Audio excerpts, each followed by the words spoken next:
What it do? What it do? We back with another banger.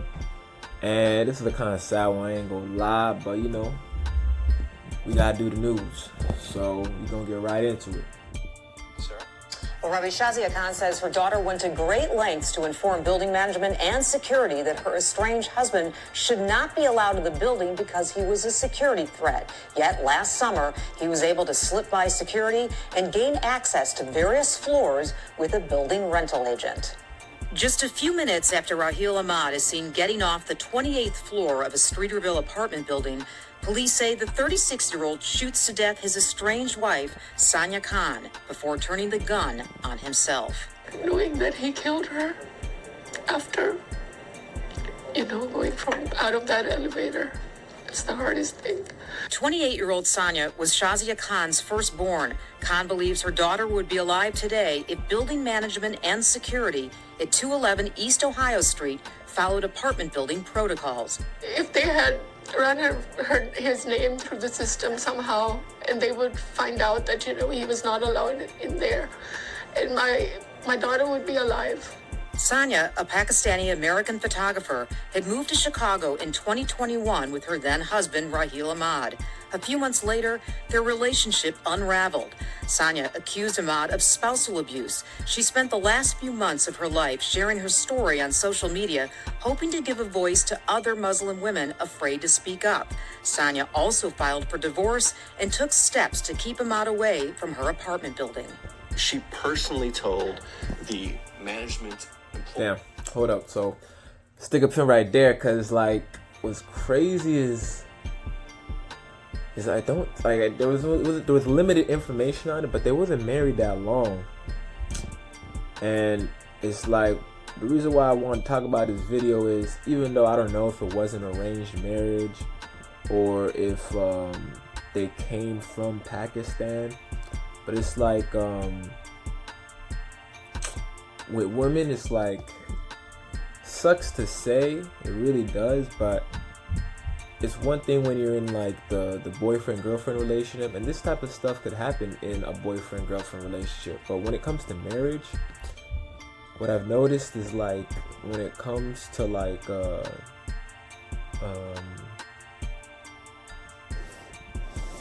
when it comes to marriage, it's you could never be too sure about your safety.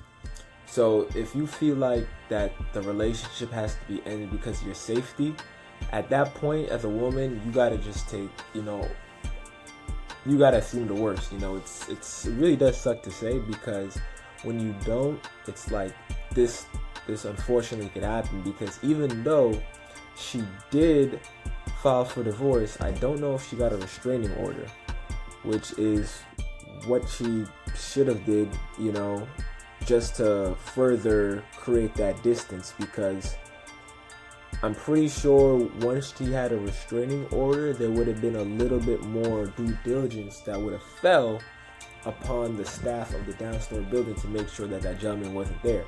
Because outside of that, they could have at least left a picture, of the gentleman at the, because it's you can't give these guys the benefit of the doubt, because in the building's defense, he came in with a real estate agent, or an apartment agent, so as if he was gonna go look for an apartment. Yeah, let's go. This guy, he knew what he was doing. So it's even if they had a system, unless she had a restraining order or something, it seems like this guy was gonna try to weasel his way in there. That under no circumstances should Ahmed be allowed into the building, because again, she feared for her safety. But on July 18th, Ahmad was allowed in the building. Video obtained by the law firm Taxman Murray, Pollock and Beckerman shows Ahmad entered a secure area with a rental agent without his ID being checked. According to a lawsuit filed against building management and security, Ahmad was carrying with him a garment bag containing Sanya's wedding dress and a backpack with a gun. He eventually left the rental agent and made his way to Sanya's apartment, where he broke in and killed her. Losing a child is the hardest thing that I have gone through, and I have to live with that for the rest of my life, just because of their negligence. At first, Shazia Khan says she was hesitant to file a lawsuit, but she felt it was the only way to get justice for her daughter. So far, the building management company, First Service Residential Illinois, has not returned our request for response. I mean, yeah, I don't blame the family at all. You got to get that bag, because when you lose your loved one, I mean, no amount of money will make up for it at all. But when you feel that something could have been prevented and it wasn't, then yeah, you gonna pursue that. So I don't knock that at all. I mean, I hope they're also trying to press charges on the kid, that her fiance or husband's family too. I mean, I don't even know how that works. Because you can't sue someone that's dead. But I wonder if she could like press charges against the family on behalf of their son, so that they could get like some type of compensation from them too. Because that's really what it comes down to. But I don't think that's really realistic. I think that's why they're just going through the apartment complex that she lived at. But to all my young men out there, you know, I mean, this guy was like pretty much a millennial. I think he was in his 30s. It's like, bro, whenever a woman comes to you with that, it's tough. I can't say I've experienced that because I haven't been married, but I actually have had some young friends who've actually been down this road before. It was even to the point where, that's why I said I don't know if they immigrated from Pakistan, which I don't think was the case. It looks like they probably lived in America and moved to Chicago in order to, like, I guess, live there. Because they said they're in there for a couple months, Chicago. So I don't understand the situation, the backstory. They didn't really give us too much. But with my friend, the individual that she was marrying was coming from Pakistan. So he didn't have his papers and she did.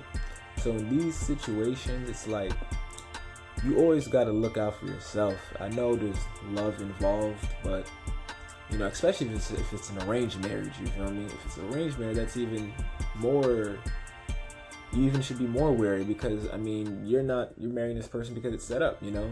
So you might not even know some of the red flags and things to be worried about with this person, you feel me, if things go south, you feel me? Because you never probably been in a type of situation with that person before. So it's like, telling my young man, once again, it's like, we gotta learn how to accept when it's done, it's done.